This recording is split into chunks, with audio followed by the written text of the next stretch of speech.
안녕하세요. 스타트업 얼라이언스 임정욱입니다. 네, 저희 스타트업 얼라이언스는 매년 실리콘밸리에서 활약하고 있는 그런 한국 분들을 초청을 해서 실리콘밸리 한국인이라는 컨퍼런스를 개최하고 있습니다.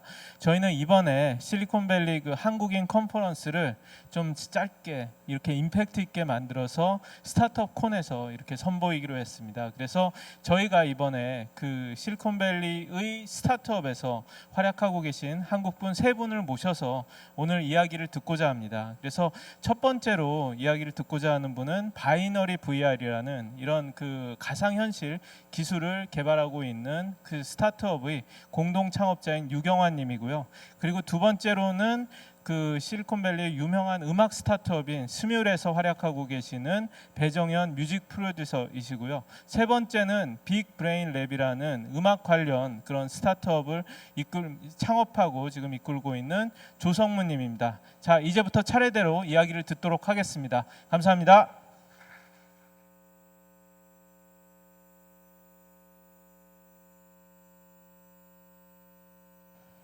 안녕하세요. 유경환입니다. 저희는 바이너리 VR이라는 가상현실 스타트업을 미국에서 하고 있고요. 그렇기 때문에 가상현실에 대해서 먼저 말씀을 드리겠습니다. 자, 가상현실의 정의가 무엇일까요? 굉장히 쉽게 말씀드려서 virtual이지만 real, 그냥 그렇게 생각하시면 됩니다. 가상의 공간에 있는데 정말 그게 현실같이 느껴지는 거죠. 그래서 옆에서 사람들이 볼 때는 도대체 칼을 들고 뭐 하는 거야? 이렇게 생각을 하지만 실제 그 사람은 완전히 다른 세상에 다른 사람이 되어 있는 겁니다. 그만큼 컨텐츠가 굉장히 중요하겠죠. 기존에 그냥 스크린 기반의 컨텐츠를 만들던 사람들이 이제는 360도 기반의 창의적으로 정말 그 사람이 몰입감, 또 실제감을 느낄 수 있는 그런 컨텐츠들이 앞으로 나와야 된다는 것입니다. 그렇게 됐을 때 이러한 경험을 할 수 있게 되는 겁니다. 정말 내가 좀비의 공격을 받고 있구나. 이런 컨텐츠들이 나와야 되는 거고요. 자, 지난주에 실리콘밸리에서 오큘러스에서 개발자 컨퍼런스를 했어요. 거기서 페이스북의 CEO인 마크 저커버그도 저런 얘기를 했습니다. 자, 이제 다음 단계는 훌륭한 VR 소프트웨어 컨텐츠가 경험을 만들어내야 된다. 그 말은 아직도 물론 VR이 기술적으로 가야 할 길이 많이 남아있지만 어느 정도 하드웨어, 그 다음에 기술 소프트웨어, 플랫폼은 구축이 되어 있다는 것입니다. 이제 이걸 바탕으로 훌륭한 컨텐츠를 만들어야 되는 시기다 라고 말을 한 것입니다. 근데 지금 현실을 보면은 정말 VR이 온다는데 VR 한번 해보자 했을 때 정말 여러분들이 주변에 있는 컨텐츠를 보면은 굉장히 퀄리티가 안 좋아요. 멀미를 느끼고 그래픽도 구리고 이게 뭐야, 정말 VR이 오긴 오는 걸까? 그거는 절대적으로 기술력이 안 좋아서가 아니라 그런 좋은 퀄리티를 만들어낼 수 있는 사람이 부족하고 그런 컨텐츠가 아직 없기 때문입니다. 하지만 소수의 훌륭한 컨텐츠들이 이미 나와 있고, 저도 지난주에 저 오큘러스 커넥트에서 몇몇 컨텐츠를 경험을 해봤는데 정말 제가 그 세상에 들어있는 것 같은 그런 경험을 했었습니다. 그런 훌륭한 컨텐츠들이 나왔을 때 2025년에 VR의 시장은 35빌리언 달러가 될 것이다. 즉 3조 5천억이죠. 여러분들이 통상적으로 VR 하면 생각하시는 영상, 비디오 게임, 엔터테인먼트, 그것뿐만이 아니라 그 외에 정말 사람의 실생활하고 연결되어 있는 컨텐츠들도 VR에서 충분히 활용이 될 수가 있습니다. 그만큼 VR 안에서 만들어낼 수 있는 컨텐츠의 잠재성이 엄청난 거죠. 예를 들면 정말 내가 그 장소에 가 있는 것 같은, 실제 내가 그 사람이 된 것 같은 360도 영상들이 나와야 될 거고요. 그리고 기존의 화면 기반의 그냥 이런 게임이 아니라 정말 내가 그 안에 들어가서 그 게임 안에 들어가서 그 게임을 즐길 수 있는 그런 컨텐츠들이 나와줘야 되는 것입니다. 그리고 마찬가지로 영화도 기존의 스크린 영화가 아니라 실제 내가 그 영화 속 주인공이 돼서 그 안에서 그 컨텐츠를 경험할 수 있는 지금 이런 컨텐츠들을 헐리우드에 있는 크고 작은 이미 영화 스튜디오들이 만들고 있는 상황이고요. 그리고 저는 이거를 굉장히 크게 봅니다. 소셜 컨텐츠. 왜냐? 모바일이나 온라인도 보시면 뭐 페이스북, 인스타그램, 메신저, 소셜을 기반으로 하는 컨텐츠들의 시장이 굉장히 크죠. 그 이유는 지금 VR도 그렇지만 혼자 보는 컨텐츠, 영상, 혼자 하는 게임 이런 거는 컨텐츠의 수명이 굉장히 짧습니다. 보고 나고 보고 또 게임을 플레이하면 바로 끝나죠. 근데 이런 상호작용을 기반으로 한 소셜 컨텐츠들은 그 사용자들이 그 안에서 계속해서 컨텐츠를 재생산해내죠. 그러면서 가치를 만들어내는 겁니다. 바로 이런 것들이 이런 컨텐츠들이 제대로 나와줘야 VR 시장이 크게 성장할 수 있는 것입니다. 이미 오큘러스에서 토이박스라고 하는 VR 안에서 사람들이 서로 상호간에 여러 가지 작업을 할 수 있는 컨텐츠들이 나오고 있고요. 또 구글이 인수한 틸트브러쉬를 보시면 VR 안에서 바로 협업해서 이런 3D 기반의 디자인도 하고 그걸 바로 VR 안에서 적용시킬 수 있는 이런 툴들이 계속해서 나오고 있습니다. 이런 것들을 가장 적극적으로 하는 회사 중에 하나가 바로 아우디입니다. 왜 그러냐? 자, 자동차를 파는 과정을 생각해 보시면 1950년대에는 사람이 매장에 갑니다. 딜러를 만나서 차를 타보고 마음에 들면 구매를 하죠. 지금은 어떨까요? 바뀐 게 하나도 없습니다. 물론 정보를 습득하는 과정은 훨씬 더 좋아졌지만 더 많은 정보를 갖고 가격 비교를 해보지만 결과적으로는 매장에 가서 딜러를 만나서 차를 타보고 마음에 들면 구매를 합니다. 여기에 문제점이 있습니다. 아우디가 자동차 모델이 여러 가지가 있고 그 모델마다 수많은 색상, 수많은 옵션, 수많은 기능들이 있습니다. 이거를 한 매장에 다 갖다 놓는 게 불가능해요. 하지만 VR을 사용하면 이것이 가능해지는 겁니다. 실제 그 색상의 그 옵션을 가진 차가 매장에 없어도 매장을 방문한 사람이 가상현실을 통해 그 차를 직접 외관, 내관을 모두 볼 수가 있고 심지어 배경까지도 다 바꿔서 보여줄 수가 있습니다. 정말 내가 아우디를 달나라에서 타볼 수 있는 경험을 할 수가 있고 멋진 야경을 보면서 자동차의 내관을 살펴볼 수가 있게 되는 것입니다. 그래서 아우디는 실제 올해 말 내년 초에 전 세계 일부 아우디 매장에 이런 시스템을 구축해서 사용자들한테 아우디 차를 VR을 통해서 경험해 볼 수 있게 해줄 예정이고요. 고객들을 대상으로만 하는 것이 아니라 아까 말씀드린 것처럼 수많은 색상 모델의 차들을 하나하나 다 프로토타입을 만드는 게 엄청난 비용이 들었다고 합니다. 하지만 앞으로는 VR을 통해서 그 모든 디자인들을 만들어내고 그 안에서 개발자, 중국에 있는 개발자, 유럽에 있는 개발자들이 그 안에서 만나서 협업을 하면서 그 제작에 들어가는 비용, 그 다음에 거리, 공간적 제약, 시간적 제약 그 모든 것을 넘어서는 엄청난 경제적 효과를 누릴 수 있을 것이라고 믿고 있습니다. 바로 이것이 VR이라는 플랫폼을 통한 컨텐츠가 만들어내는 효과인 거죠. 이렇게 계속 VR 안에서 상호작용을 토대로 이루어지는 그런 컨텐츠들이 계속 나오고 있는데 아직 실제로 볼 때 좀 실제감이나 몰입감을 주기엔 좀 미흡한 부분이 있습니다.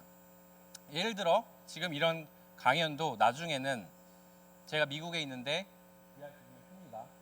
여러분들도 그냥 집에서 VR 기기를 썼을 때 그냥 이런 환경인 거예요. 마치 지금 저희가 여기서 만나고 있는 것처럼. 하지만 아직도 부족해요. 왜 그러냐? 자, 여러분들이 사랑 고백을 합니다. 문자 메시지로 사랑 고백을 하는 것과 전화 통화로 고백하는 것과 만나서 하는 것과 어떤 것이 가장 효과적인가? 당연히 만나서 하는 거죠. 왜 그러냐면은 7%의 룰이라는 게 있는데 사람이 원하는 메시지를 전달할 때 말은 7%밖에 차지하지 않습니다. 그리고 목소리 톤이 38%, 그리고 그 외에 제스처나 얼굴 표정이나 이 모든 것들이 55%를 차지합니다. 바로 이러한 부분들이 아직 VR에 제대로 구현이 되지를 않았습니다. 그래서 바이너리 VR이 있는 거고요. 네, 여기서 저희 회사를 소개해드린다고 하면은 저희는 사용자의 얼굴 표정을 실시간으로 인식해서 가상현실 속에 있는 아바타에 구현을 해주는 기술을 개발하고 있는 소프트웨어 회사입니다. 그래서 이 기술이 적용이 되었을 때, 자, 여러분들이 실제 제가 VR 안에서 강연을 할 때 저의 이런 얼굴 표정들을 바로 볼 수가 있고, 저 역시 지금 앞에 앉아 계신 분들이 내 얘기를 잘 이해하고 듣고 있구나, 졸고 있구나, 재미없어 하고 있구나, 이해 못하고 있구나, 이런 거를 저도 볼 수가 있겠죠. 그래서 이런 기술들이 되었을 때 VR 안에서 여러 가지 협업 툴, 친구들하고 게임도 할 수 있고, 놀리면서 그다음에 재밌게 영화도 볼 수 있고, 미팅도 할 수 있고, 이런 것들이 훨씬 더 실제감 있고 몰입감 있게 되는 것입니다. 그래서 저희는 궁극적으로 VR 안에서 소셜 경험에 한 단계 더 나아간 그런 경험을 제공해 주겠다라고 하는 것이고, 아까 말씀드린 것처럼 이러한 기술을 바탕으로 한 소셜 VR 콘텐츠들이 많이 나와줘야 가상현실이 시장이 크게 성장할 수 있다라고 믿고 있습니다. 이렇게 수많은 슬라이드를 통해서 저희 기술의 필요성을 설명했는데, 지난주에 마크 저커버가 오큘러스 커넥트에서 실제 얼굴 표정을 구현한 데모를 보여주었습니다. 앞에 마이클이라는 친구를 보시면 지금 눈썹이 움직이고 눈이 움직이고 입이 움직이죠. 라이브 데모였습니다. Hey guys, how's it going? Hey, Mark, it's great to see you. Hey, Mark. You guys too. You know, your avatars look a lot better than the last time that you showed me. Yeah, we actually have faces now and bodies, and we even look like ourselves. Yeah, you know, even though you're cartoons, it's pretty amazing that our minds can just automatically understand the facial expression, so I can understand what you're feeling right now. Right. So we can actually make eye contact. Our mouths move when we talk, so we know who's speaking in the room. I can even make expressions. I can smile. I can look surprised. Oh. I can look confused. You're making those I can- sound effects right now. That's me. 네. 자, 앞으로는 그래서 그냥 이 장표 하나만 제가 보여드리면 왜 얼굴 표정이 VR에서 중요한 포션을 차지하는지를 설명을 제가 이제 드릴 수가 있겠죠. 자, 그렇다고 하면은 저희 회사는 이제 작년 4월에 이제 실리콘밸리에 저희가 이제 세워서 사업을 하고 있고요. 왜 저희 회사가 실리콘밸리에서 사업을 하게 됐느냐를 설명을 드리면은, 자, 첫 번째는 시장입니다. 작년 4월만 해도 제가 한국에 와서 VR을 한다고 하면은 VR이 뭐니? 설명을 하면 그래, VR이 근데 올 거니? 또 설명을 하면 그럼 너네 기술은 어디다 쓸 거니? 이 단계가 굉장히 힘들었고 아무도 이해를 못했어요. 근데 이미 그 시기에 실리콘밸리에서는 오큘러스, HTC 바이브, 구글, 소니 이런 회사들이 모두 VR을 하겠다고 공표를 한 상태였습니다. 그리고 저희 기술에 대한 필요성도 많이 인지를 해주었고요. 그러니까 당연히 시장이 있는 곳에서 저희가 사업을 시작할 수밖에 없었죠. 그리고 저희가 들어가 있었던 VR 엑셀러레이터인 부스트 VC를 포함해서 샌프란시스코 VR이나 실리콘밸리 VR 같은 VR 미드업 이런 것들이 이미 2년, 3년 전부터 활성화되어 있는 상태고, 저희 멋진 코파운더들도 제가 실리콘밸리에서 다 만날 수 있었고요. 그 다음에 세컨드 라이프라고 10년 전부터 이미 웹 기반으로 버추얼 월드 서비스를 개발한 린든랩의 파운더였던 필립 로즈데일도 저희가 어드바이저로 모실 수 있었던 거는 저희가 실리콘밸리에 있었기에 가능한 것이었습니다. 자, 그리고 회사를 시작할 때 굉장히 우호적인 환경이 갖춰져 있어요. 오죽하면 투자 계약서 이름이 심플입니다. 정말 간단한 계약서 조항만으로 초기 투자를 받을 수가 있어요. 그리고 대형 글로벌 로펌들이 스타트업들한테 무료로 법률 서비스를 제공을 합니다.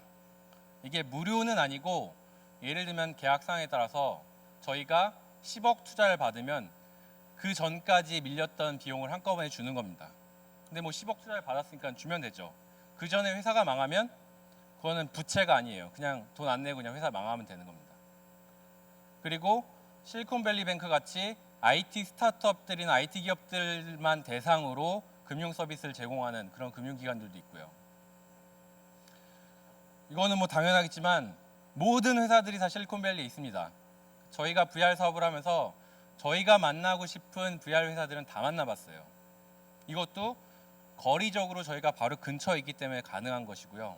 이거는 잠재적인 파트너 관계뿐만이 아니라 저희 같은 기술 스타트업은 결과적으로는 사실 M&A 모델이 되게 커요.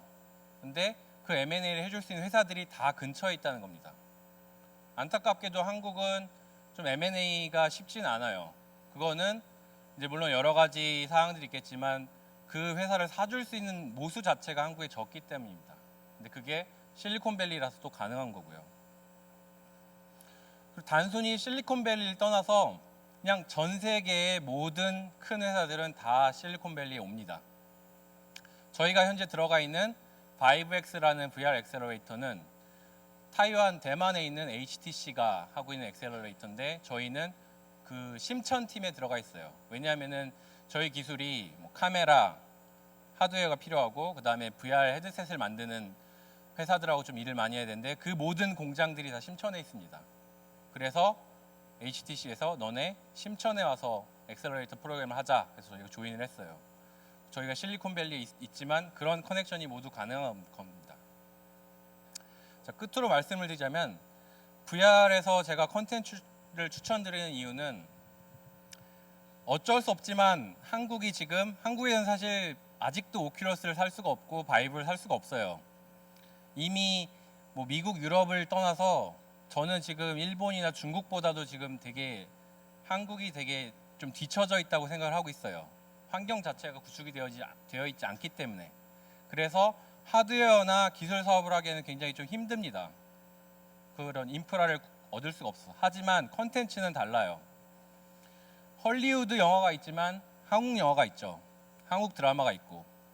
그래서 여러분들이 충분히 아직까지 그런 VR 컨텐츠가 굉장히 또 좋은 컨텐츠가 적기 때문에 창의성을 발휘해서 멋진 VR 컨텐츠, 실제감, 몰입감을 주는 컨텐츠를 만들어낸다면 충분히 VR 컨텐츠 회사로서 경쟁력을 갖출 수 있다고 믿고 이만 제 발표를 마치겠습니다. 감사합니다.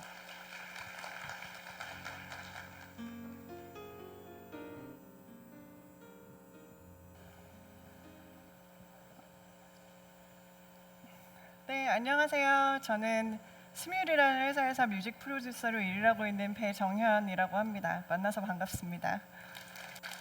네, 오늘 참 긴 하루를 보내셨죠? 저희 이제 잠깐만 눈을 감고요.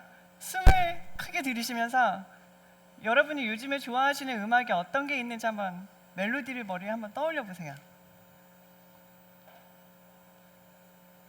네, 이제 좀 기분이 좀 좋아지셨나요? 네, 저는 뮤직 프로듀서라고 말씀을 드렸지만 저는 원래 클래식 음악을 계속 전공을 해왔고 어렸을 때부터 계속 공부를 했던 작곡가예요. 그래서 제가 대학교에서는 주로 이런 여기 음악을 조금 아시는 분들이시라면은 조금 보실 수 있겠죠. 이걸 어떻게 연주하나 이런 음악을 많이 했던 현대 음악을 주로 많이 했던 작곡가입니다. 제가 이 곡을 가지고 어떤 콩쿠르에 입상을 한번 했었는데요. 그때 이렇게 입상자 음악회가 있었어요. 입상자 음악회가 있었는데 그때 당시에 남자친구가 저의 음악회를 보기 위해서 무슨 훈련을 받던 중에 산 넘고 물 건너서 이렇게 온 거예요. 강원도에서 서울까지 왔어요. 강원도에서 서울까지 왔는데 끝나고 나서 진짜 그게 몇 주 만에 보는 거였거든요. 그러면은 되게 반갑게 축하해 이렇게 얘기를 해야 되는데 차마 그런 얘기를 못 하더라고요.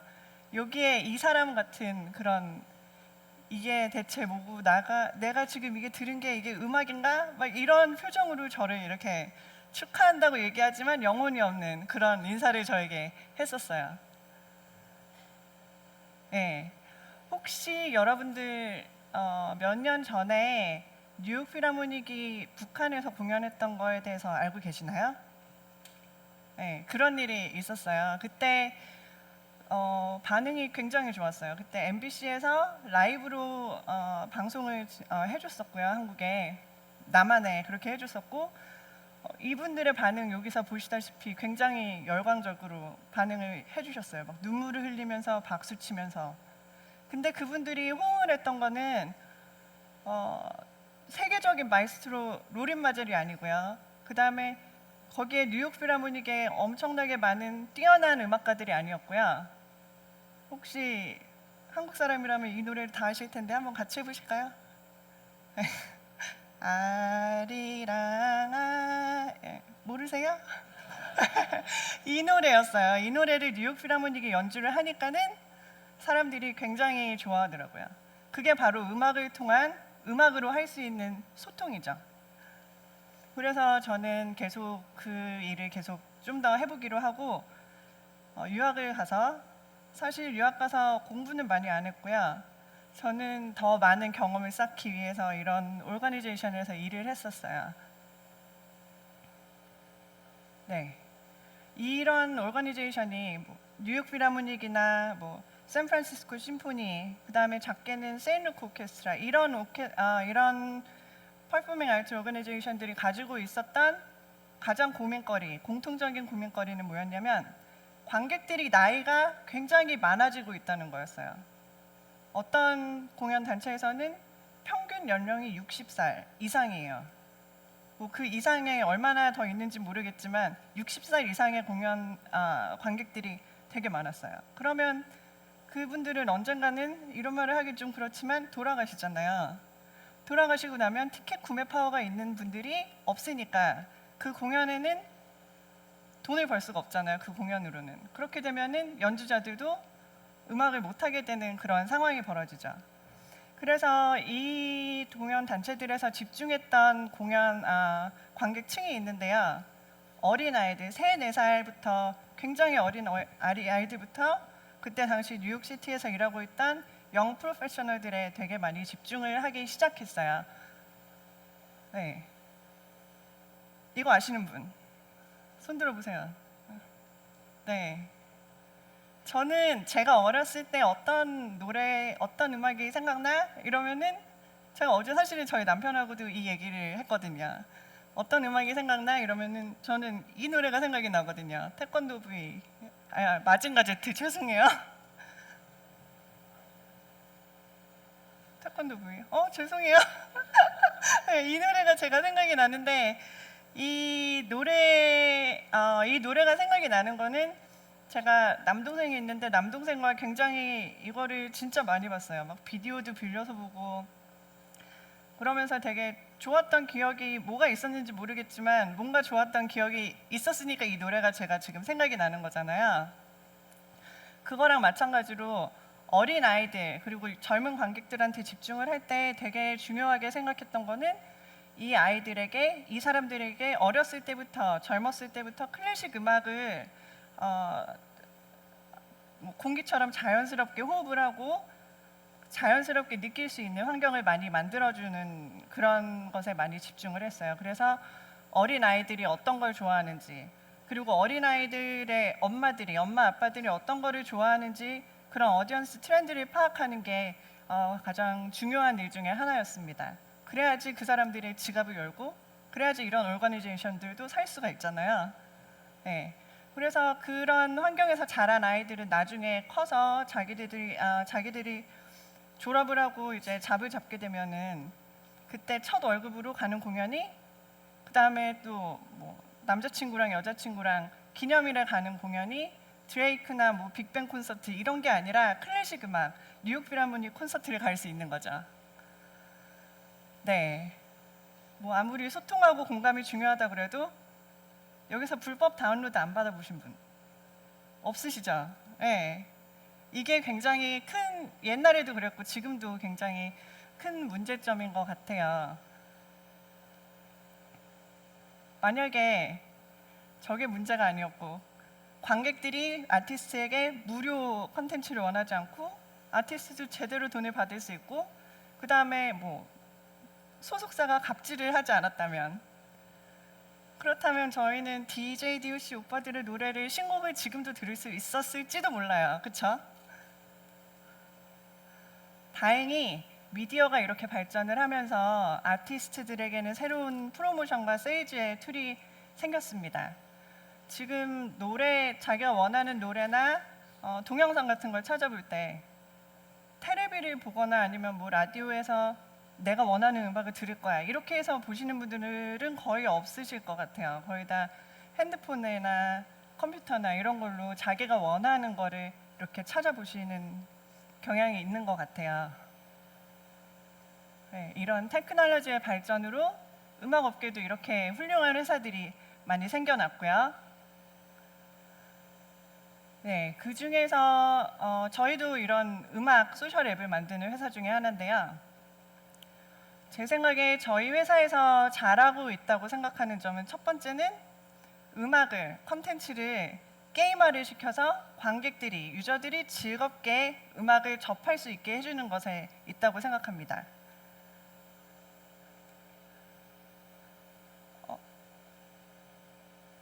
소리가 안 나오는데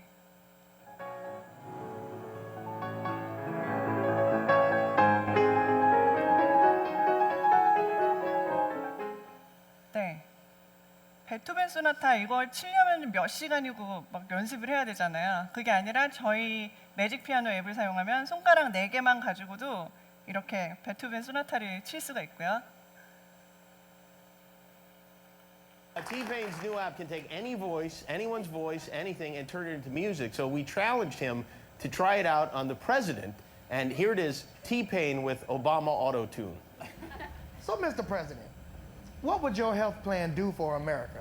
It provides health insurance to people who don't have it.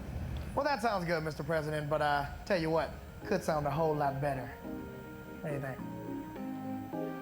Basically, we've got 80% agreement. We got 80% agreement.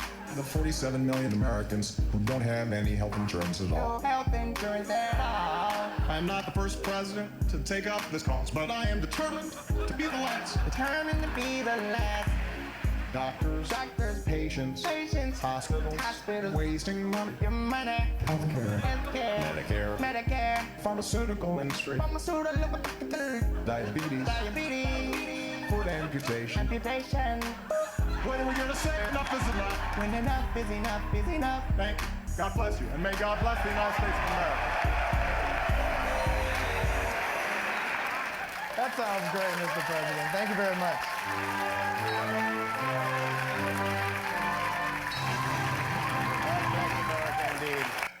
자, 오바마가 얼마나 음악적인 재능이 있는지 모르지만 저희 앱을 이용하면 오바마도 티팽처럼 음악을 할 수가 있어요. 그리고 두 번째로 제가 저희 회사가 잘한다고 생각하는 점은 컨텐츠를 이용해서 아티스트랑 유저의, 그러니까 관객의 소통을 이끌어낸다는 점인데요. 네, 한번 보시죠. 안녕하세요. 안녕하세요. Hello, hello.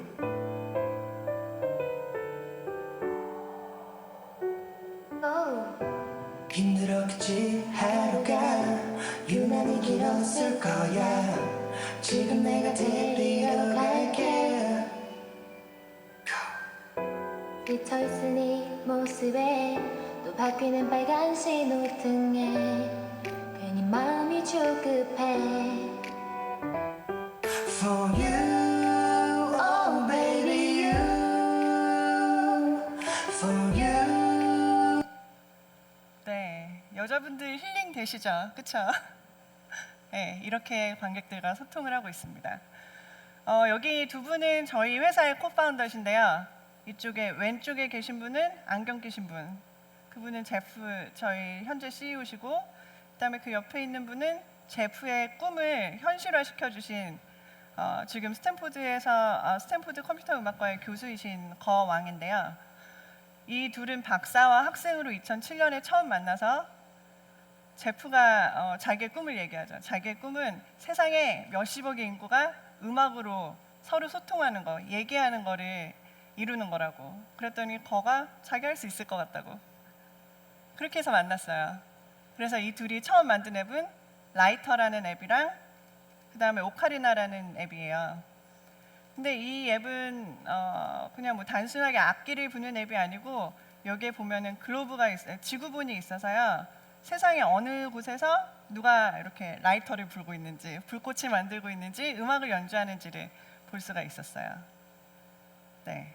근데 저희도 이제 문제점에 봉착을 하게 돼요. 어떻게 하면 사람들이 더 음악을 즐기도록 만들어줄까? 여기 보시는 것처럼 노는 거, 즐기는 거 좋아하시는지 아니면 열심히 뭘 연습하고 공부하고 일하는 거 좋아하시는지. 안 그러시는 분들도 계시겠지만 저는 즐기는 게 더 좋아요. 많은 사람들이 그럴 거라고 생각을 해요. 그래서 저희는 아티스트와 유저가 서로 저희 앱을 통해서 만나서 음악을 즐기면서 만들어주고 즐기면서 소통하고 공감하는 그런 툴을 만듭니다. Let's sing together. Hi Jesse, I'm a big fan. This is a huge privilege. Stuck in the dark, but you're my flashlight. You're getting me through the night. Kickstart my heart when you shine in my eyes. And it's a sweet life. Stuck in the dark, but you're my flashlight. You're getting me through the night. 네, 이렇게 자기가 좋아하는 스타랑 이런 컨텐츠를 만들 수 있는 게 팬 입장에서는 굉장한 영광이고 또 이걸 즐길 수도 있고 아티스트 입장에서는 팬과 공감하고 나의 정말 로열한 팬이 생기는 거잖아요. 네, 이런 앱들의 결과로 저희 앱은 이렇게 세계 많은 곳에서 쓰고 있고요. 지금까지는 전 세계 인구의 4%가 저희 앱을 써왔고 지금도 쓰고 있고요. 남미랑 아시아 그리고 유럽에서 요즘에 되게 많이 인기가 많아지고 있어요. 이건 저희 오피스인데요. 저희 오피스는 딱 들어가면은 왼쪽에 엘리베이터 내리자마자 왼쪽에 보면은 이런 큰 그랜드 피아노가 있고 이런 악기 셋들이 있어요. 그래서 누가 피아노를 치면은 또 앉아서 다른 사람이 다른 걸 치기도 하고 이런 잼 세션을 굉장히 되게 즐겨하는 편이에요. 네. 아까 처음에 좋아하는 음악 해보셨죠? 혹시 여기 올라와서 불러보실 분 안 계세요? 여기서 굉장한 소통과 공감을 이끌어내실 수 있는데 네. 여기 보시는 것처럼 음악은 굉장히 파워풀한 그런 소통의 도구입니다. 감사합니다.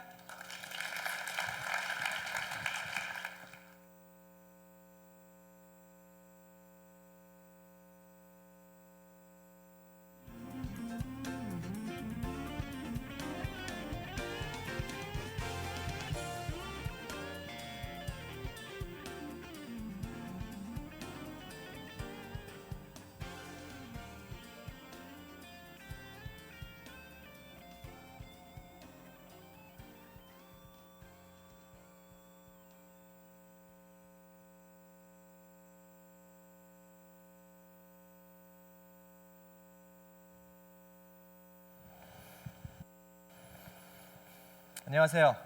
빅브레인랩 조성문입니다.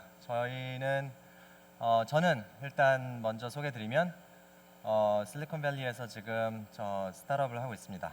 스타트업의 주제는 뮤직하고 데이터 두 가지로 스타트업을 하고 있습니다.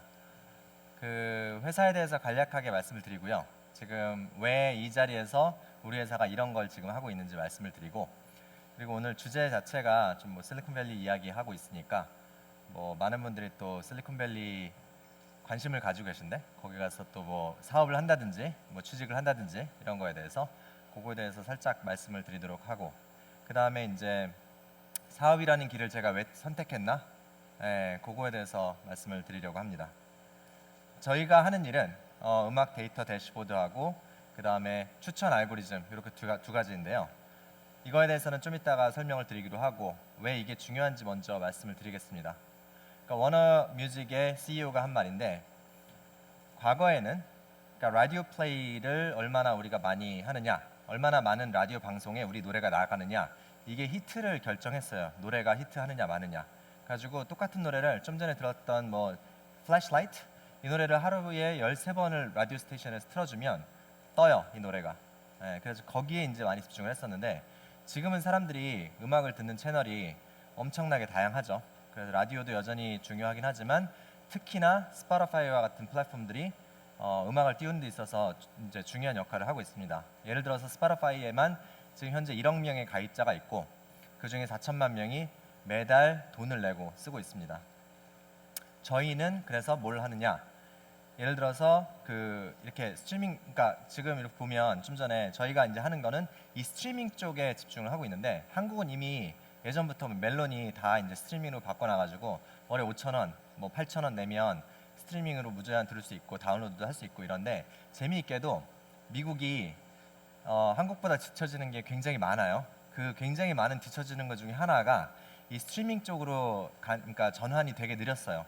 그 이유는 스티브 잡스가 워낙 일을 잘해가지고 사람들이 돈을 내고 음악을 사게 시장을 다 만들어 놓으니까 굳이 이제 음악을 제공하는 입장에서는 돈 주고 사람들이 잘 사고 있는데 뭐하러 우리가 무제한 스트리밍 같은 걸 여냐 해가지고 이제 소극적이었다가 그래서 이제 스포티파이 같은 회사가 이제 유럽에서 생겨났어요. 미국에서 생겨난 회사가 아니고 아까 1억 명의 가입자를 가진 회사가 이 회사가 이제 들어오면서 스트리밍 쪽의 매출이 급격하게 성장하고 있는 걸 지금 볼 수 있는데 연간 성장률이 유니버설 같은 경우는 그러니까 한 해에 7천억 원 이상의 매출이 나왔는데 그게 그 전해에 비해서는 60%가 성장한 숫자입니다.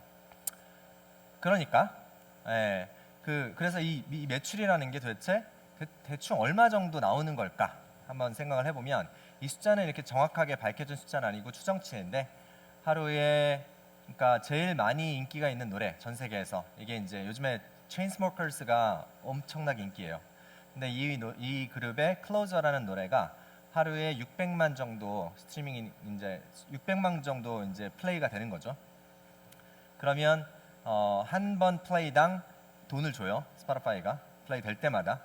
그게 이제 약간 그러니까 0.7 센트 정도 된다고 알려져 있는데 이렇게 곱하면 하루에 한 4천만 원어치 정도의 정산을 해줘요. 그래가지고 한 달이면 12억 원, 그 정도 정산을 이제 전체 1위를 하면 그 정도의 이제 매출이 나오는 건데 그래서 이제 아까 처음에 말씀드렸듯이 이 음악을 제공하는 쪽 회사들은 어떻게 하면 우리가 사람들이 더 음악을 많이 듣게 할까? 특히나 스트리밍 서비스를 통해서 여기에 관심이 많습니다. 그거에서 핵심적인 역할을 하는 것 중에 하나가 이 플레이리스트라는 건데요. 그러니까 물론 이제 가수가 인기가 있고 노래가 인기가 있으면 그냥 이 가수의 노래를 찾아서 얼마든지 듣기도 하는데 스포티파이에서 특히 재미있는 거는 이 플레이리스트를 통해서 음악을 듣는 사람이 비중이 굉장히 높아요. 그러니까 플레이리스트라는 거 뭐 이제 보시면 그러니까 그 잘 안 보이는데 Fresh and Chill이라는 플레이리스트가 있으면 그 플레이리스트 안에 다양한 가수들의 노래가 섞여 있는 거죠. 그리고 이 플레이리스트는 매일매일 변하고 또 교체되고 새로운 곡이 추가되고 빠지고 그러니까 이런 좋은 플레이리스트의 노래가 들어가면 갑자기 이제 그 사람들이 더 많이 듣게 되는 거죠. 그래서 그 가수의 팬이 되기도 하고 그래서 저희는 이 플레이리스트를 분석해 가지고 플레이리스트 대시보드를 하나 만들었고요. 그리고 이 플레이리스트들을 추천하는 일을 지금 하고 있습니다. 네. 구체적인 뭐 제품이나 이런 거는 제가 이제 따로 슬라이드로 준비하진 않았어요. 그거는 이제 되게 저희가 비즈니스 투 비즈니스고, 그러니까 그런 모델이고, 그래서 저희 그 chartmetric.io라는 웹사이트에 들어오면 직접 해볼 수 있고 들어가서 확인해 볼 수 있습니다. 그 실리콘밸리 이야기도 잠깐 말씀드린다고 했는데, 저는 9년 전에 미국으로 이사를 갔고요. 그 중에 캘리포니아를 선택했고. 2년 정도를 LA에서 이제 학교를 다니느라고 석사학위를 하느라고 2년 정도를 LA에서 보낸 다음에 실리콘밸리에서 그 이후에 정착해서 살고 있는데 좋은 점 나쁜 점 다 이제 다 알게 됐어요.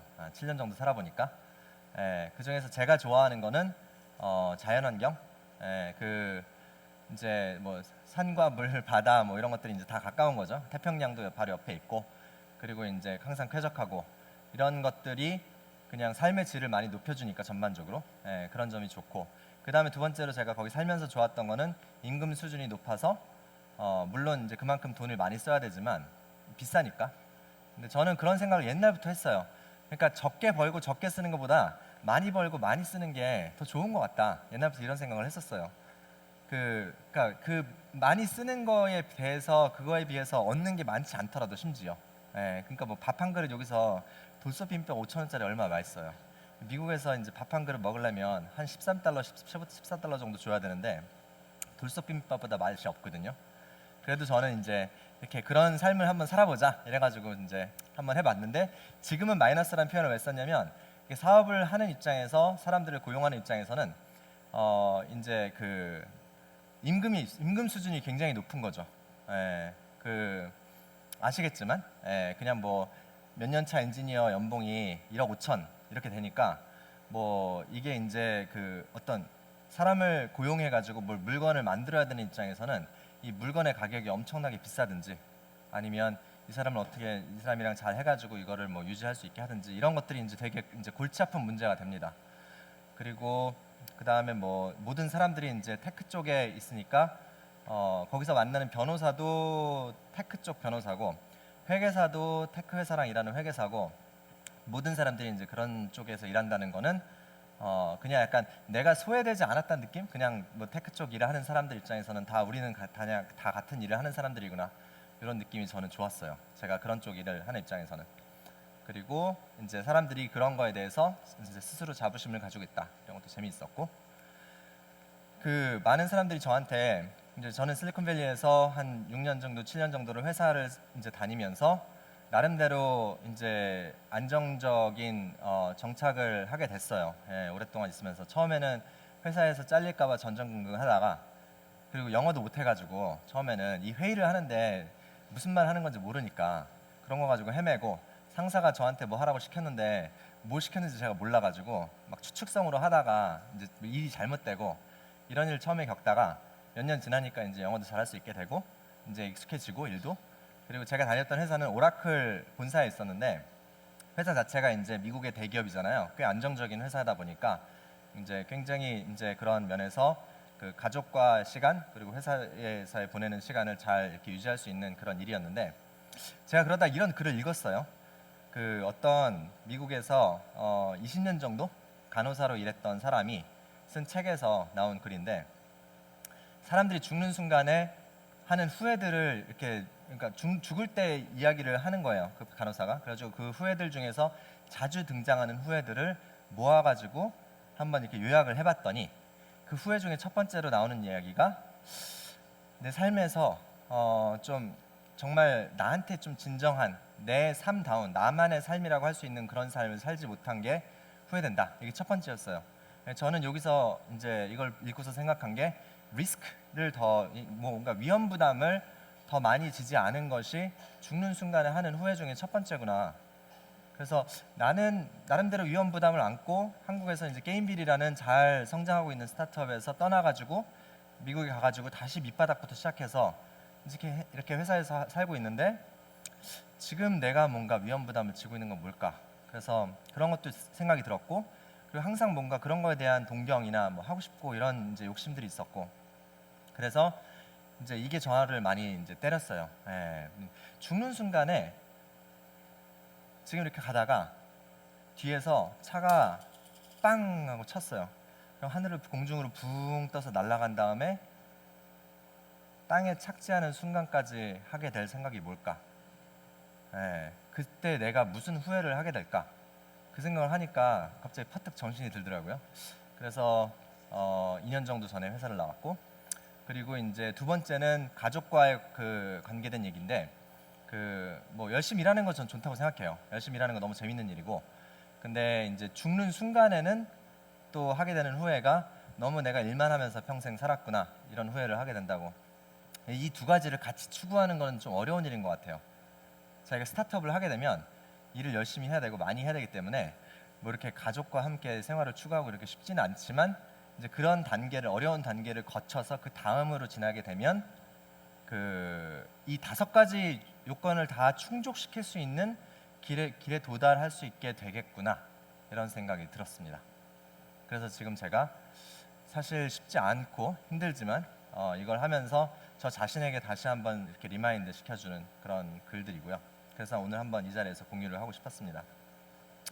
그래서 그 바로 직전 슬라이드에서 이미 그 왜 그런 거를 하기로 했고, 지금 내가 왜 이 길을 걷고 있는가에 대해서 말씀을 드렸는데, 그 중에서 이제 다시 말씀드리면, 뭔가 내가 책임지는 인생을 살고 싶다, 그리고 대기업에 다니면서 그 깨달은 것들, 이런 것들이 뭐 좋은 점도 있고 재밌는 점도 있지만 또 한편으로는 뭔가 욕심을 차지 않는 그런 일들이 있었기 때문에 좀 더 리스크를 지는 인생을 살고 싶다.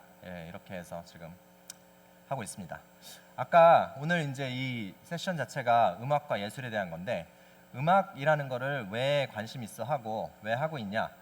저는 원래 이제 게임을 만들던 사람이었고 게임을 좋아했었고 대한민국에 다 게임 많이 하면서 자랐죠.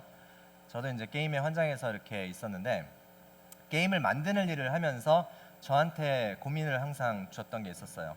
그러니까 게임이라는 게 되게 큰 가치를 줘요. 그거에 대해서 뭐 사람들이 뭐 안 좋게 생각하고 다 있지만 게임을 통해서 어쨌든 이렇게 뭐 심심하고 마음이 힘든 사람이 게임을 하면서 행복해지면 그거는 인류에 무슨 기여를 한 거예요. 분명히 긍정적인 기여를 한 건데 저한테 있어서의 숙제는 뭐였냐면 게임을 만들면서 저희가 맨날 회의를 하잖아요. 좋은 게임을 만들기 위해서. 근데 문제는 뭐냐면 좋은 게임이 기준 5가지를 우리가 세워봤어요. 뭐 손맛이 좋아야 되고 그래픽도 좋아야 되고 스토리도 있어야 되고 이런 좋은 게임의 요건들을 세우는데 그 중에 한 가지 빠지지 않는 요건이 있어요. 게임에서 반드시 필요한 요건. 게임을 만드는 입장에서 중독성. 모든 다른 것들이 다 좋아도 게임에서 중독성이 없으면 돈을 못 벌어요. 그럼 그 게임은 그냥 망하는 거예요. 난 스토리 좋고 디자인 너무 좋고 이쁘고 그 다음에 손맛도 있고 다 좋은데 중독성이 없으면 그러니까 중독성이라는 거를 게임에서는 어떻게 녹이냐면 뭐 레벨업도 하고 그 안에서 이제 이 사람이 성장하게 하고 챌린지를 자꾸 주는 거죠. 그래가지고 이 몬스터를 내가 못 죽이면 다시 도전하고 뭐 이런 것들 그리고 온라인 커뮤니티 뭐 보면 클래시 오브 클랜이나 뭐 붐비치 같은 성공적인 게임을 보면 중독성이 상당히 강하거든요. 그러니까 뭔가 엔터테인먼트 쪽에서 중독성이 강한 어떤 물건이 게임이라고 하면 그런 거보다는 좀 더 사람들에게 기쁨도 주고 즐거움도 주지만 중독성은 좀 덜한 음악도 꽤 중독적일 수는 있죠. 그렇지만 그런 뭔가 분야에서 내가 기여를 하고 싶다. 그리고 이제 한국에서 K-팝이 굉장히 성공한 게 저한테는 많이 고무적이었고 거기에 뭔가 기여할 수 있는 실마리를 찾고 싶다. 그리고 세 번째로는 그 데이터 분석을 오라클이 이제 데이터베이스를 통해서 세계에서 제일 큰 기업 중에 하나가 되는 회사인데 이 데이터가 앞으로 점점 더 중요해지겠구나. 그래서 이 2가지 키워드를 합해보자. 더 연구해보자. 이렇게 해가지고 지금 제가 이걸 선택하게 됐습니다. 제 이 세션 바로 다음에 이제 패널이니까 그때 이제 그 좀 더 자세한 이야기를 나누기로 하고 여기서 저는 마치겠습니다. 네, 감사합니다.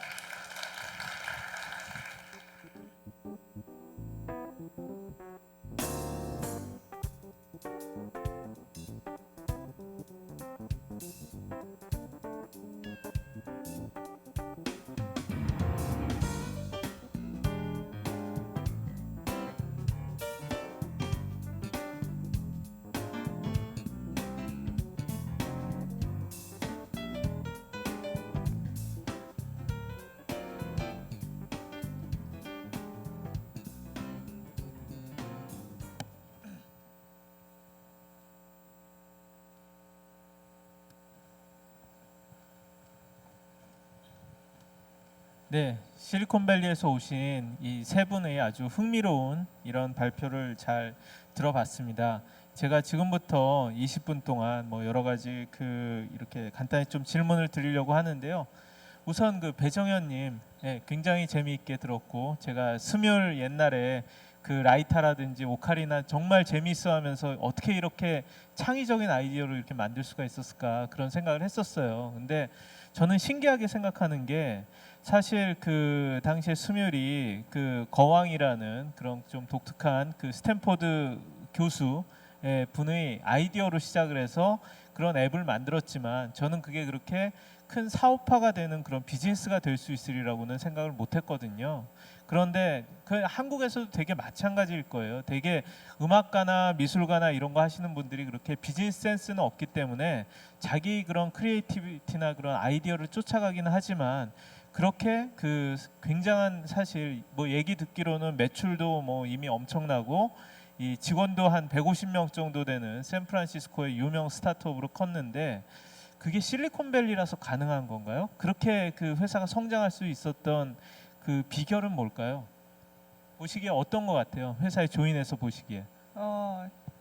제가 직원으로 볼 때는 직원의 입장에서 볼 때는 저는 저희 회사를 굉장히 좋아하거든요. 사실은 제가 이런 얘기를 하면 안 되지만 한국에서 회사를 다닐 때는 되게 힘들었어요. 왜냐하면 제가 예전에 다니던 회사는 8시까지 가야 되고 퇴근 시간 없잖아요, 한국은.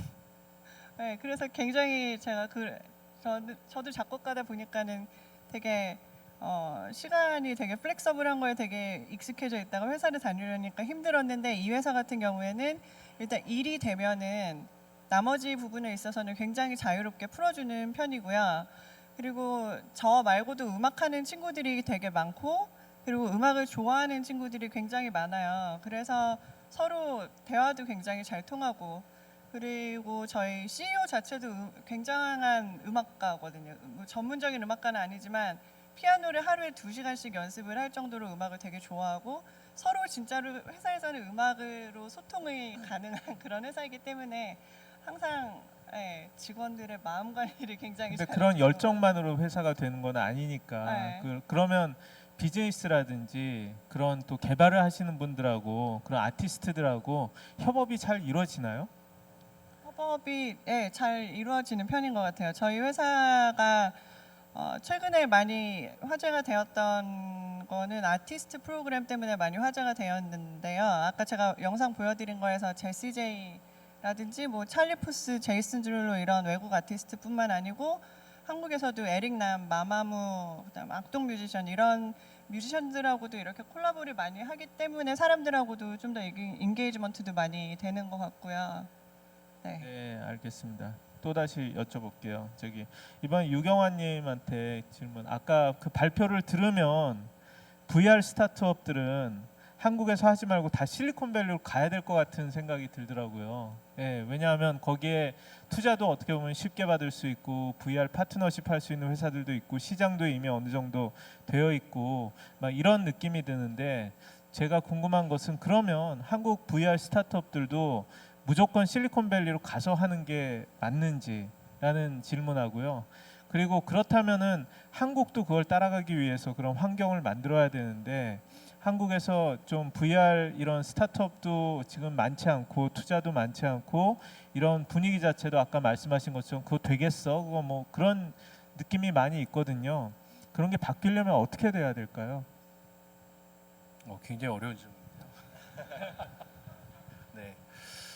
일단 아까 마무리에 말씀을 드렸지만 컨텐츠를 만드는 회사는 저는 굳이 미국에 올 필요 없다고 생각을 합니다. 컨텐츠는 정말 한국적인 VR 컨텐츠도 뭐 한류처럼 뭐 한국에서 성공할 수도 있고 중국에서 성공할 수도 있고 일본에서 성공할 수 있고 더 나아가서 미국에까지 한류 컨텐츠들이 많이 올 수 있기 때문에 컨텐츠 스타트업들은 저는 굳이 미국에 올 필요 없다라고 생각을 하고 있고요. 기술 스타트업은 M&A를 생각을 한다고 하면은 저는 사실 한국보다는 실리콘밸리를 추천을 드립니다. 네.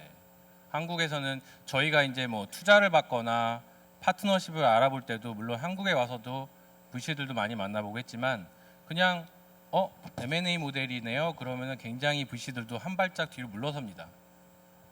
M&A는 쉽지가 않다라고 하면서 저희는 실리콘밸리에 있기 때문에 가능해요라고 해도 이미 자기네들이 봐왔던 것들이 있고 그리고 VR 기술 회사 그러니까 VR만이 아니라 기술 회사들에 대한 그런 그래서 밸류에이션 자체가 낮아요. 그래서 저희들한테 얘기를 해요. 높은 밸류를 줄 수가 없습니다. 이미 항상 낮게 좋았기 때문에.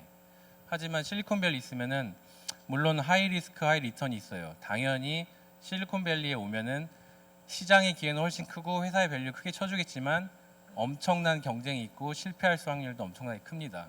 그래서 복불복이 있지만 충분히 내가 기술 회사로서 잘 키울 수 있겠다는 마음이 든다고 하면 저는 실리콘밸리 추천드리고 싶고요. 한국의 VR 산업은 그러니까 한국에서 VR 산업을 좀 활성화시키고 사람들이 많이 쓰고 접하게 하려면은 어떤 분야에서 좀 VR이 적용되고 뭐 좀 그래야 될까라는 좀 그런 고민이 있거든요. 네네.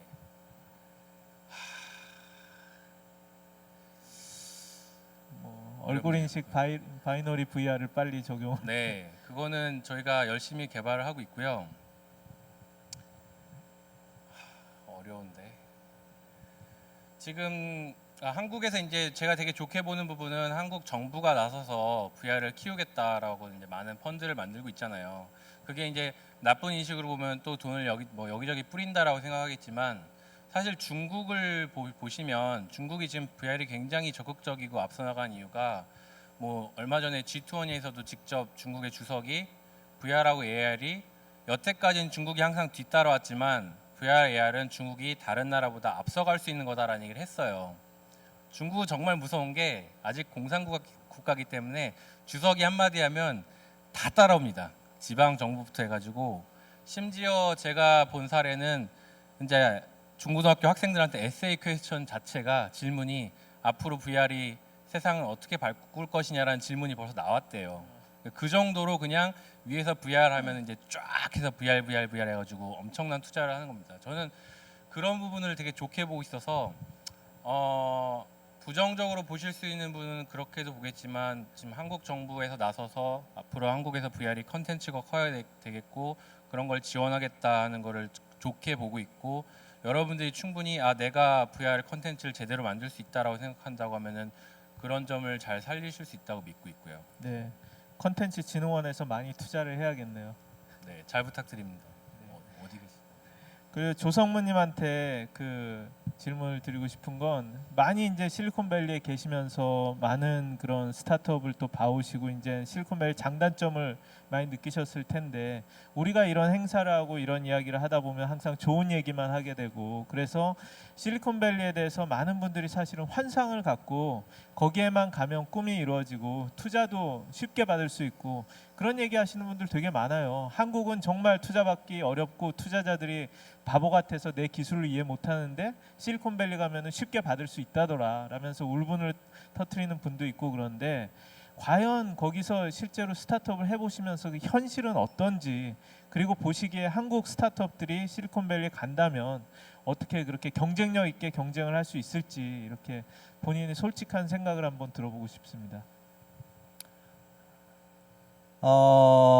투자 쪽을 먼저 말씀드리면 한국의 훌륭한 투자자분들이 요즘엔 정말 많고요. 정말 많고 투자하는 액수도 점점 커지고 있어서 진짜 초기 단계 지원부터 그 다음 시리즈 A, 시리즈 B 이렇게 이제 그 다음 단계로 넘어가는 그런 것들을 뒷받쳐줄 수 있는 투자자들이 많이 있기 때문에 저는 뭐 요즘에는 그렇게 격차가 얼마나 벌어질지 이제 단위 수 자체가 다르긴 하지만 그만큼 또 실리콘밸리에서는 또 경쟁이 치열하니까 그렇게 투자까지 연결되기가 또 어려운 면이 있고 그런 면에서는 제가 뭐 어느 쪽이 더 무조건 좋다 이런 생각은 잘 안 들기는 해요. 요즘에는 확실히.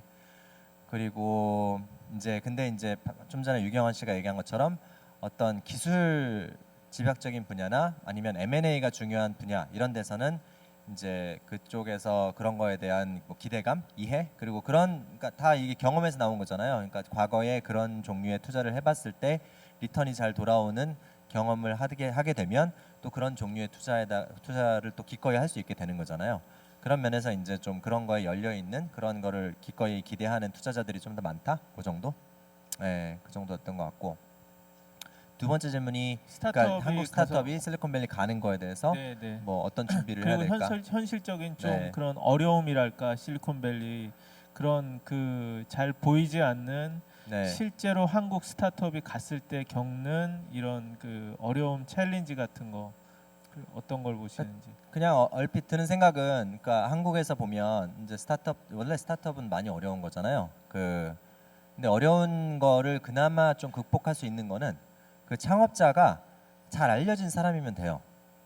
그러니까 한국에서 보면 전에 뭔가 이렇게 창업을 했다가 두 번째 이제 성공적으로 잘 한 다음에 두 번째 창업을 하면 기자분들이 먼저 인터뷰를 해주시고 또 그런 걸 통해서 이제 좋게 잘 이렇게 좀 알려질 수 있고 그러니까 알리는 게 제일 어려운 일 중에 하나예요. 스타트업 입장에서는. 예, 대기업이야 예산이 빵빵하니까 신문이나 TV에 쫙 깔면 되는 거지만 스타트업은 그런 자원이 절대적으로 부족하기 때문에 이 회사를 알리는 게 어렵고 그래서 그런 면에서는 이런 컨퍼런스가 계속 열리고 이제 사람들이 관심을 가지면서 그러니까 자기의 제품을 알리는 기회가 자꾸 생기는 것들이 좋은데 마찬가지로 그런 걸 회사를 알릴 수 있게 해주는 기회들이 실리콘밸리에서 많이 있기는 하지만 실리콘밸리에서 원래 오랫동안 뭔가 이렇게 쌓아왔던 경력이 없이 뭐 그러니까 이 사람이 페이스북 엔지니어 출신이다, 구글 엔지니어 출신이다 이런 뭔가 출신이다 이런 말이 없이 그냥 뭔가 창업을 하면 기자들이 써줄 말이 없는 거예요.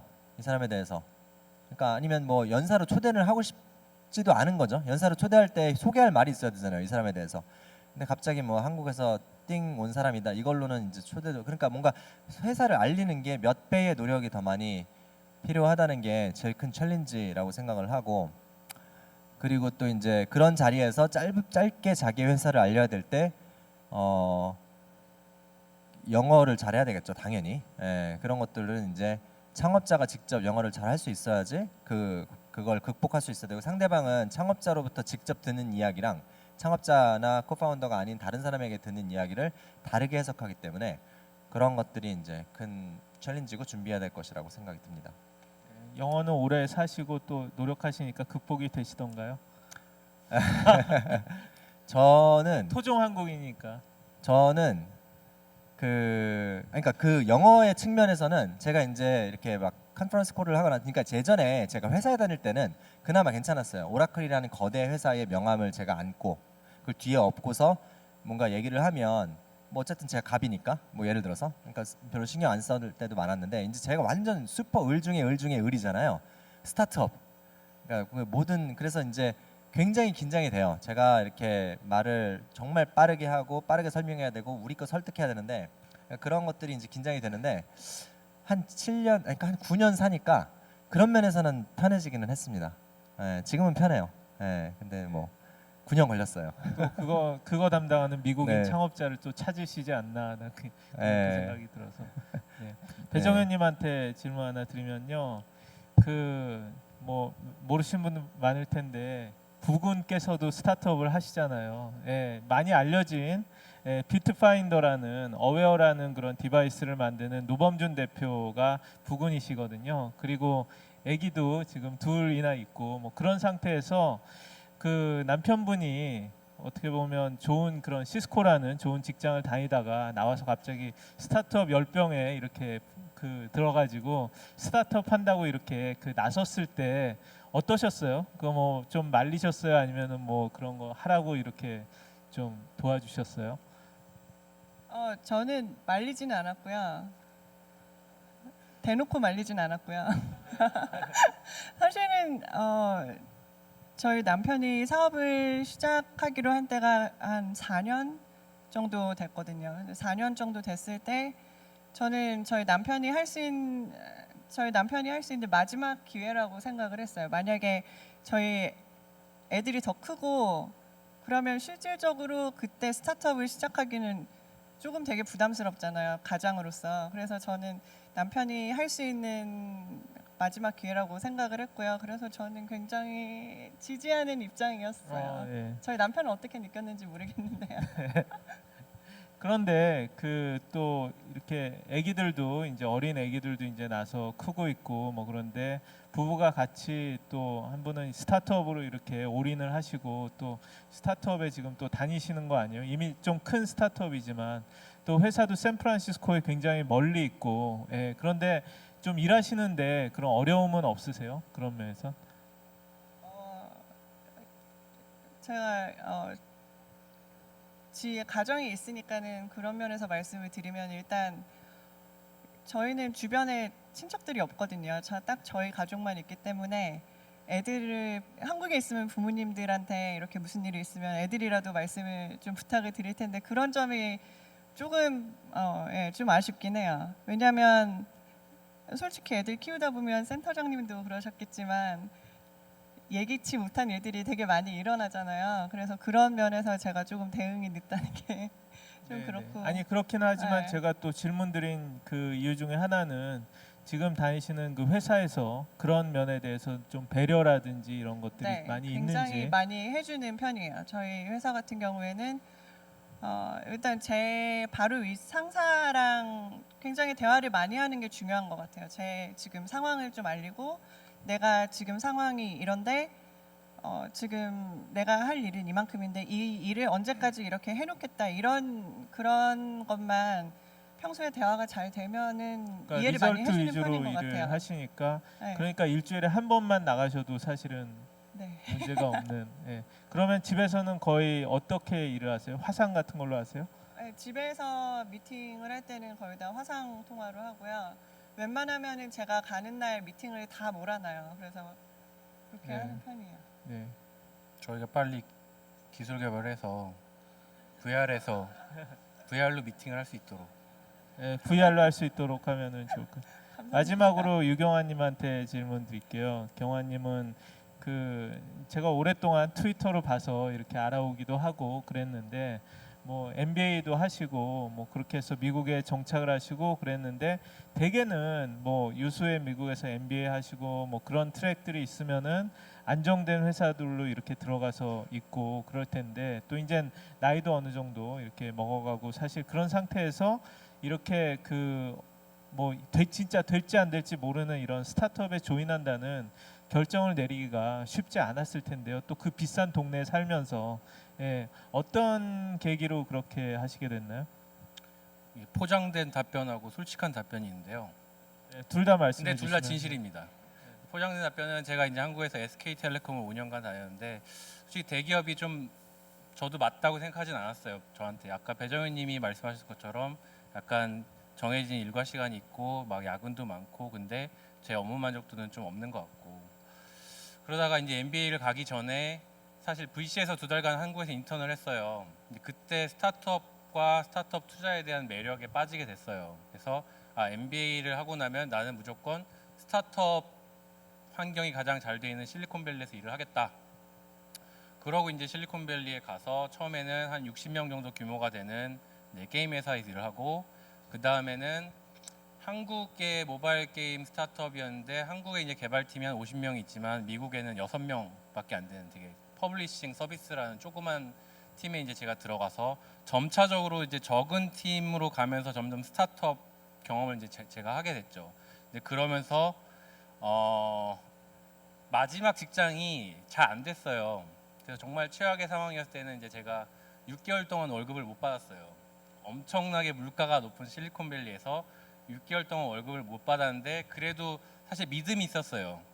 이게 어떤 개발이 되고 나면 이 서비스가 잘 될 거야. 이제 그걸로 버텨왔다가 나중에 이제 그것도 잘 안 되면서 그때 그런 생각을 했죠. 그렇게 해서 이 회사가 잘 되면 결국은 파운더들만 덕을 보는 거고 나는 결국 월급쟁이로 뭔가 혜택을 받는 게 없는데 이럴 거면은 자 이제는 내가 스타트업을 해야겠다라는 이제 준비가 돼서 사실 텔레콤에 있었다가 바로 스타트업을 했으면 못했을 것 같아요. 근데 그렇기 때문에 이게 됐고 제 와이프도 모든 걸 내려놨죠. 그럴 거면 네가 직접 스타트업을 해라. 그렇게 됐고요. 조금 더 솔직한 답변은 제가 2008년에 MBA를 갔는데 그때 미국 경제가 무너졌죠. 일자리가 없었어요. 저 같은 한국 사람들이 MBA를 졸업했을 때 미국에서 남아 있을 수 있는 일자리가 많지 않았어요. 당연히 대기업에서는 사람을 뽑지 않았고 이제 그러다가 자연스럽게 이제 중소 스타트업에 또 자리를 구한 것도 있고요. 네, 뭔가 풍족한 것보다는 항상 뭔가 결핍된 상태에서 뭐를 할 때 더 큰 이런 좀 성공이 나오고 뭔가 이런 창의성 있는 제품이 나오지 않나 저는 그런 생각이 드는데요. 여러분들 모두 대박 내시길 바랍니다. 네, 들어주셔서 감사합니다. 박수 부탁드립니다. 감사합니다. 감사합니다.